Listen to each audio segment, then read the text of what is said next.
odayaal waxgarad iyo dhalinyaro ka soo jeeda bariga gobolka saaxil oo maanta kulan warbaahineed ku qabtay magaalada Berbera ayaa waxay si weyn u taageereen khudbadu dhawaan jeediyay siyaasiga Maxamuud Xaashi Cabdi oo xilal wasiirnimo ka soo qabtay xukuumadii xisbiga kulmiye ee madaxweyne Siilaanyo waxayna odayaashan waxgaradkan iyo dhalinyaradani ay madaxweynaha Soomaaliland ugu baaqeen inuu fuliyo heshiisyadii siyaasadeed ee uu la galay deegaanka ay ka soo jeedaan waa kuwan iyagoo arrimahaasi ka hadlayana waxay yiraahdeen annaga oo ah dhammaan bariga saaxil dhalinyaradii aqoon-yahankii waayeelkii iyo cuqaashii waxaanu shirkaygan daaran yahay jiraayada maanta halkan ku qabanaynaa marka koowaad inaanu ku taageero khudbadii taariikhiga ahayd ee sharafta badnayd ee Maxamuud Xaashi Cabdi uu jeediyey inaanu ku taageero ayuu daaran yahay qodobka labaad waxaanu sheegaynaa Maxamuud Xaashi Cabdi madaxweyne oo madaxweynaha u sheegaynaa waa ninkii ka mid ahaa raggii aniga waxaan ka mid ahaa dhalinyaradii ugu tunka weyneyd ee xisbiga wadani ee gobolka saaxil raggii gacanta ay qabtay ee igu yiri ninkan aan u codeyn meesida ayuu ahaa aniga iyo colkii aan watay iyo ciidankii aan watay cududaan watay ee uu kasban lahaa iga heli lahaa xisbiga wadani isaga iyo waayeelkayaga dhammaan oo uu ka mid yahay boqor buur madow sulaadiintayada dhammaantood raggii bay ahaayeen shanshada nooga xidhay ee yidhi dhan kale uma bayri kartaan iyadoo uu joogo xisbigii uu cud wadani joogo intuba ay kula siman yihiin mataqaanaa shacabka ay kaaga firfircoon kaagana roon yihiin raggii yidhi nin kale meeyay kartaan ayuu ma mudnayn calaashaan maanta inuu waayo halkii darajada uu lahaa runtii ma mudnayn waxaanu halka isugu nimi inaanu taageerno rugcadaaga siyaasiga Maxamuud Xaashi Cabdi ku taageerno hadalkii qiimaha badnaa khudbadii qiimaha badnayd ee uu jeediyay baanu ku taageersanahay beeshuna ku taageersanahay waxaanu kaloo hambaliyay iyo taageerahan u direynaa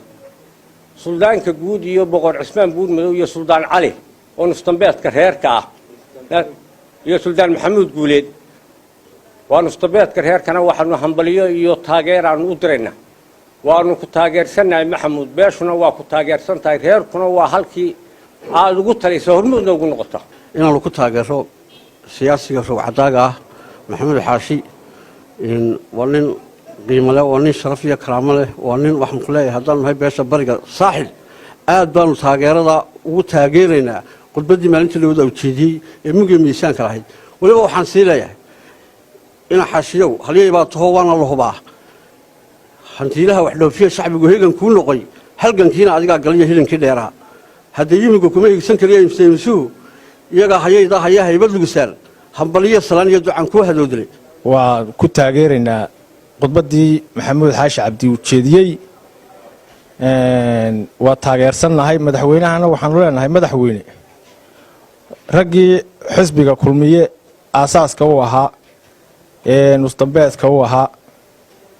shacbigu taageerada waxa weeye ay u hayeen haddii aad ka gurtay dee madaxweyne adaa og meesha aad ku wado waxaanu leenahay waa taageersanahay boqorka guud ee beelaha bariga Burco iyo Berbera iyo labada suldaan ee beelahaasi iyagana waanu u baaqaynaa masiirka reerka inay meel uga soo wada jeestaan ayaanu ugu baaqaynaa hawlahooda qabsadaan sharaf bay ka mudan yihiin dadka ay xilka u hayaan ee mas'uuliyiinta u yihiin marka hore anagu waxaanu taageeraynaa Xaashi in Xaashi baanu taageeraynaa waana ku taageersanahay haddii aanu nahay beesha bariga odayaasha beesha bariga dhalinyarada odayaasha waxgaradka dumarka haddii wuxuu taageero buuxda ayaanu haynaa Allah mahadle waxaanu ka taageeranaa halkan Maxamuud Xaashi Cabdi waxaanu ku taageeraynaa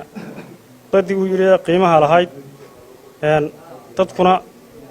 waanu wuxuu yahay la yaqaano Cabdirasaaq Qaasim Jaamac wararka telefishinka Badcas magaalada Berbera anigu waxaan isticmaalaa Samtel isagu ma uu isticmaalo Samtel anigu in badan baan Samtel ku hadli karaa balse isagu sidaa ma samayn karayo war ma ahayn run miya waa runtay 24 saacadood waxaan ku hadlaa 2500 oo shilin oo waa bilaash bishii oo dhan waxaan ku hadlaa $5 oo kali ah caadi ma aha maxaad mar hore igu sheegi weyday fikir hadal oo ku hadal bishii oo dhan $7 oo kaliya ku darso fariin kasta oo aad dirtaana waa kuu bilaash isticmaal shabakadda ugu ballaaran geeyiga Somaliland haddaba si aad ugu shubato adeega kaafiye fadlan garaac xidig 8 eber 8 afargees ama xidig 2 eber 2 afargees tayo waa Telesom